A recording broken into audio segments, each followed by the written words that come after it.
Bonjour à toutes, bonjour à tous, j'espère que vous allez bien. L'une des dernières capsules, je pense même la dernière concernant la blessure d'humiliation. Et nous parlerons aujourd'hui de l'impact physique que la blessure a sur les personnes. Car malheureusement, c'est un impact émotionnel mais surtout physique sur la personne. Que dire? La blessure d'humiliation est une blessure qui se manifeste à travers différentes émotions, différentes palettes d'émotions que l'on a vues précédemment. Et non seulement ça, mais en plus, ça a un impact, comme je disais, sur le corps physique, sur le bien-être physique, surtout si on réprime cette blessure d'humiliation. En cas de sensation d'humiliation, de valorisation, on peut avoir tendance à se cacher, à s'isoler, à éviter les activités physiques. Je veux dire par là que, imaginons que vous avez une possibilité de sortir, faire le tour du village, faire avec des amis, aller faire une balade en nature. Vous allez préférer faire du cocooning chez vous que, de- que de sortir. Vous n'allez pas faire rester assis à regarder la télé, par exemple, que de sortir, alors que ne serait-ce que d'avoir un contact avec les gens à l'extérieur, se rapprocher des gens, parler, discuter, échanger avec les gens, ça va permettre de monter son estime de soi, de sa fierté. Et à partir de là, la blessure d'humiliation va se restreindre. À l'inverse, si vous restez chez vous, assis à regarder la télé, tout ce que vous mangez, bah, va s'engrammer dans votre corps et malheureusement, vous allez prendre du poids. On peut également, malheureusement, éviter, on peut baisser son hygiène corporelle en restant chez soi, car comme on se dit on verra pas les gens, on n'ira pas voir les gens, donc, on s'en fout un peu. C'est que, bon. Et si on peut inverser la tendance, on va se sentir mieux, on va se sentir valorisé, et les gens vont nous apprécier pour ce que l'on est. Pour pallier à la blessure d'humiliation, on peut développer des addictions, que ce soit des addictions nutritionnelles, à la boisson, ou encore pire, à la drogue. La blessure d'humiliation a tout son lot derrière de choses qui ne sont pas terribles. Par contre, en prenant soin de notre corps, on va réguler nos émotions, réduire notre stress, notre anxiété. Et c'est de là qu'on va pouvoir aller voir les gens, aller, aller discuter et diminuer l'impact physique de la blessure. Quand on s'engage dans des activités physiques, on va avoir donc une sensation de fierté, une sensation de confiance en soi et d'estime de soi qui vont augmenter.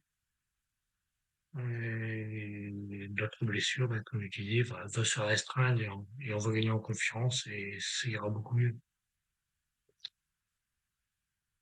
Non seulement on peut prendre soin de notre corps physique, mais on peut aussi prendre soin de nous en mangeant beaucoup plus sereinement. Comme je t'avais laissé entendre tout à l'heure, c'est pas en restant chez soi à manger du McDo ou à manger tout ce qui est plein de graisse que l'on va avoir un impact physique positif sur la blessure. Parce que le fait de ne pas bouger, en plus de manger plein de graisse, malheureusement, ça va s'engrammer dans le corps et notre corps physique va ressentir tous ces dégâts. À l'inverse, si on mange beaucoup plus sereinement, un peu plus de légumes, un peu plus de produits moins sucrés, on va réduire déjà l'addiction au sucre. Donc, on peut se mentir que le sucre, on devient addict très facilement. Pareil pour les boissons. Et on va se porter mieux dans son corps. Le corps, hein, au fur et à mesure, ne veut plus avoir besoin de ces substances Et donc, le fait est que le corps va aller beaucoup mieux. Le fait aussi de faire des activités agréables, ou tout bonnement de se reposer peut avoir un impact très positif sur les blessures d'humiliation.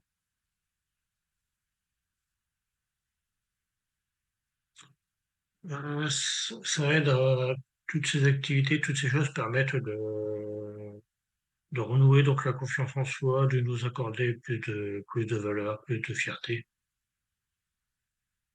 Notre liberté d'être va améliorer notre qualité de vie. Elle va changer, l'estime de soi va progresser, l'amour de soi va progresser. Alors, après tout, c'est surtout ça qu'on recherche. À travers cette blessure d'humiliation, c'est l'estime et l'amour de soi qui nous manquent. Les personnes qui se, qui portent la blessure d'humiliation, je déteste toujours dire le mot victime, parce que il faut en fait qu'on sorte absolument de ce schéma, de ce triangle de Cartman, là, le victime, bourreau et la personne qui juge. Si on peut sortir de ce triangle, on va beaucoup mieux et c'est mieux pour tout le monde.